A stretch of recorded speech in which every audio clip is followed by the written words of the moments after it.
Jose Automotive Reviews. Man, what are we looking at here? Is this amazing or what? Just straight up amazing. Can you believe this? Spotted 2021 Bronco reveals the ugly front plate while hanging out with a Ford Mustang. Look at that ugly front plate. Will you look at that? The Blue Oval Company recent announcement that its highly anticipated 2021 Bronco 2 and 4 door models might get first deliveries postponed to next summer certainly didn't bode well with the fan base and the numerous odor holders. Now, we're not entirely sure Ford will be happy to get on the internet community radar with something else that might point out towards a botched design job. What are they talking about? Here's the setting. Someone, probably a company official, as it was the case on other occasions, enjoyed the perk of having both a black spotless Ford Mustang as well as a 4-door 2021 Bronco on the same driveway. At the same time, the dreamlike scenario for many Blue Oval fans. Does this look amazing or what?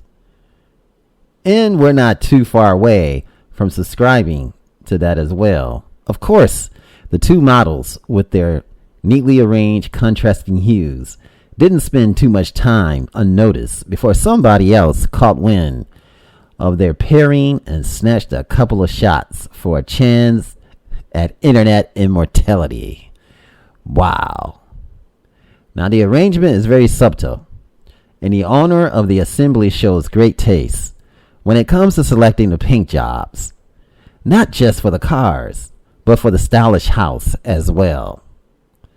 There's just one thing that bothers us and the rest of the forum users.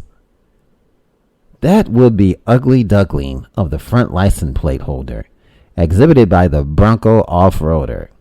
It certainly looks like a botched attempt at adding something that doesn't belong there in the first place. And that brings us to a serious question. Did Ford somehow forget that certain states require such a fixture? Judging by the sometimes funny, sometimes plain scared comments, the internet community doesn't agree with the placement either. And this being an afterthought doesn't really hold ground. Not when considering the level of careful and detailed planning Ford has shown so far with the Broncos. Hopefully this is just a prototype testing a different setup from the one that will eventually go into production. Otherwise, there will be a genuine concern such as, how do you fit the plate and winch together? Popping all over the place going forward. Look at that. Let's take some look at some different angles of this. Matter of fact, let's just go back. Look at that front plate. I mean, where else could you put it? You know, the only thing I can think of is somehow taking some 3M tape and putting it down here. Like in some states, they don't have the front plate requirement, which is excellent. But you can't beautify the front plates. I mean, so it's not Ford's fault. We can't be mad at Ford. We just have to figure out a place where to put the front plate.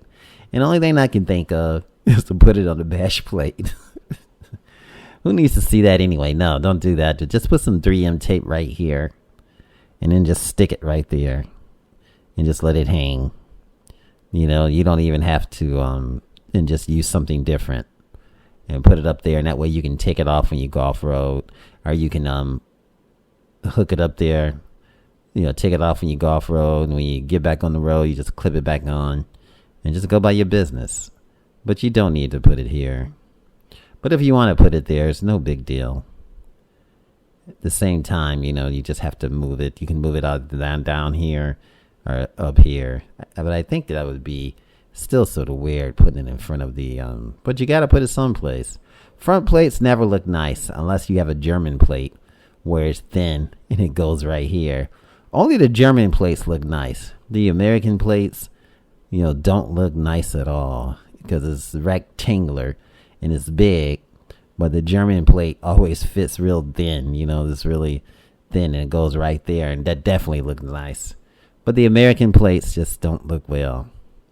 It's about time we changed our plates and started putting them thin so they don't take up much space. You don't need a big plate.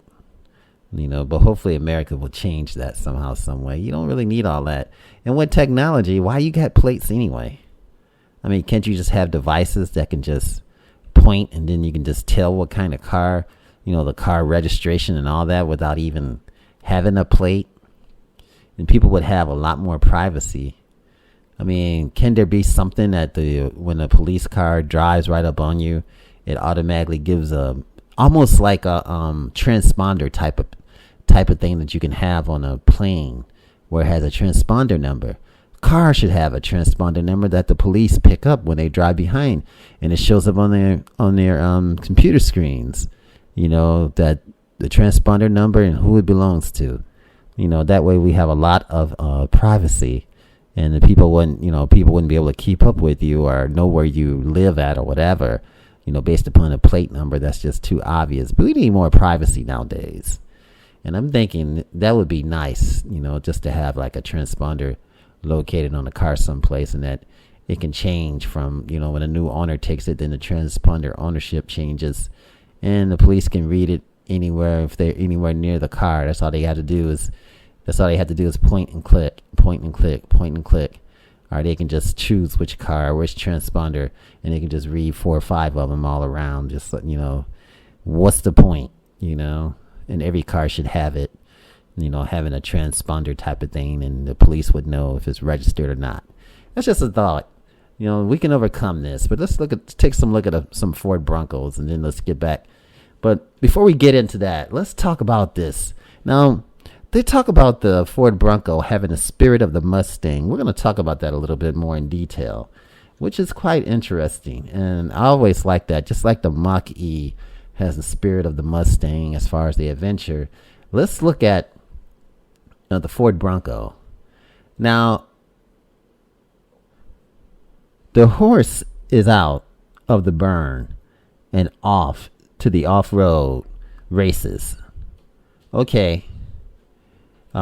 It's a bad cliche aside. The new Bronco, after years of rumor, speculation, and anticipation, has been sprung, and it is every bit as impressive as we hoped it would be. So let's get those burning questions out of the way. Yes, it has IFS. No, it is not a replacement for the full-size Bronco. Yes, it is a Jeep Wrangler competitor. No, you can't have a V8. At least not yet. Yes. It comes as a 2-door and a 4-door. Yes. The doors come off. Yes. There is a hard top and a soft top available. Yes. You want one. Yes. It's cool. Yes. This is the first salvo in the Bronco family that will also include the all-new Bronco Sport and eventually other iterations. Ford says the Bronco was developed with the performance spirit of a Mustang. Can somebody sound like a horse? Yeah, well, I sure can't. And the toughness of a F-150. I believe that. I think that is awesome. I love the F-150. With the unveiling of the Bronco, there is no doubt that the Ford put the crosshairs directly on the Jeep Wrangler, as evidenced by the overall proportions in the first ever 4-door version. Ford is also creating a Bronco sub-brand for the company, launching with the new 2- and 4-door Bronco and a small Bronco Sport. Ford engaged in a copious amount of consumer research on both products to learn about the problem and pains points to existing vehicles to come up with their own solution. Let's see how they did it. The first thing they looked at is the design. To get the proportions and the overall feel of the Bronco just right, the design team had a 3D scan an early Bronco and used some of the brand styling cues, being careful not to let the retro vibe overpower the design. you can see the influence of the short overhangs. Now let's look at some pictures of some Broncos. We're going to go through a lot of pics right quick, so just hang with me. Hang with me for the ride and get on back of this Mustang. Let's go. Here we go, folks. Look at the design. Just look at that beauty of the Bronco, the 2-door and the 4-door. Straight up awesomeness with the top coming off. Got the 2-door. You have the accessories. It's just awesome, folks. That interior is just to die for. And the color of the leather and the steering wheel and the leather inserts in the door and the body molded colors also in the door matching. Now that's just man, this is just awesome. Oh boy, the grab handles, the shifter and leather, the gold modes, it's just fantastic. The grab handles, wow. What a beast. I love that color. I love that color. Look at that design. Just awesome. Awesome again, folks. Fantastic. You can just pull it out of the floor right there and just, that's like a workbench right there. Fantastic. Oh boy, look at the family. Wow. Now, to get the proportions overall feel of the Bronco just right, the design team, again, they 3D scan an early Bronco and use some of the brand styling cues. Being careful not to let the retro vibe overpower the design, you can see the influence of the short overhangs, the flat sides, the open wheel wells, upright windshield, single piece grille, round headlights, and the peaked fenders. There's three grills that they have. A bit of modernity can be seen in the frameless windows, wide stance, signature LEDs. This is very cool. You got the trail sights at the leading edge of the fender, which are intended to help the driver see the front of the vehicle, as well as the tie down. They can be used as tie downs too. Ford also hid the hinges on the body sides for simplicity, but choose to keep them exposed on the tailgate. Now the cowl mounted mirrors retain the railroad visibility when the doors are removed, and that's just definitely nice. The Bronco built line is high, while the wrap down roof line is low. Let's take a bigger look at the close up. Let's look at that baby. That way we get to see how they 3D scan the old model and see how they modernized it and gave us a piece of artwork, which is just awesome, folks. Now, the Bronco built line, again, we talked about that, is high, and the wraparound roof line is low, making the roof look a bit visually heavy. This was necessary to ensure that there was an area big enough to house the side curtain airbags and to make the glass short enough that the windows could fully retract into the doors. Now, the 2-door Bronco is 6.9 inches longer than a 166-inch long 2-door Wrangler and rides on a 3.6-inch longer wheelbase, 100.4 inches for the Bronco. The 4-door is an inch longer than a 188.4-inch Wrangler, unlimited, but with a 2.3-inch shorter wheelbase. That's 1,116.1 inches on the Bronco. Now, while the 4-door is close in interior volume, the 2-door Bronco is roomier than a Wrangler 2-door. Now, to us, the 2-door looks amazing, while the 4-door isn't quite elegant. It looks visually heavier, and the mashup of detail to the C-pillar isn't as inspired with the rest of the vehicle. That being said, the overall design works well with the new utility vehicle, and immediately recognizable as the Bronco, without living in the past. Even the Bucking Horse logo gets a freshen up to match the Bronco new. Dudes, and boy, does this look nice. I really like the Bronco. I like the modernity of the design. I like the way the wheels, the wheels are designed, the bead block wheels and the fender flares, the rooftop, everything about it, just the spirit of the Mustang. 2-door looks amazing, and it's just amazing. Amazing. On the 4-door isn't quite as elegant. I like the 4-door though, but I mean, this picture doesn't look quite as elegant on the 4-door, but when you look at this one, it does look elegant. I like this. This does look elegant. So I don't know what they're really talking about. The 4-door to me is the beast. And 2-door is also awesome. But the 4-door looks nice to me. I mean, if you got a family and you're always going to have people with you, you want to keep moving the seat up, or do you just want them to jump in the back and just, just haul? Get more room, more space. And the 2-door does, does the retro vibe to it though. And so it does have that appeal that makes it, stand out. Now let's look at the engineering. Now sharing the platform with the next generation Ford Ranger. Now the Bronco rides on a stout body on frame chassis that was engineered for the 35-inch tires in mind from the outset. The frame is fully boxed with a high-strength steel and features an independent front suspension with the forged aluminium arms and a cast iron knuckles. A panhard equipped 5-link solid axle setup resides in the rear. An available coilover Bilstein reservoir shocks are employed at each corner, which is definitely nice. The Bronco also uses a high-strength steel safety cage, but unlike the Wrangler, where the center bar on the 4-door lives over the front seats, the Bronco perimeter cage does always with the center bar, giving the backseat passenger a nearly unobstructed view of the outside world. If you look carefully, the roll cage is much lower than the windshield header, giving the roofless Bronco a cool chopped look. Let's take a look at a roofless Bronco right quick. See if we got Now that's it right here. We can take a look at this one.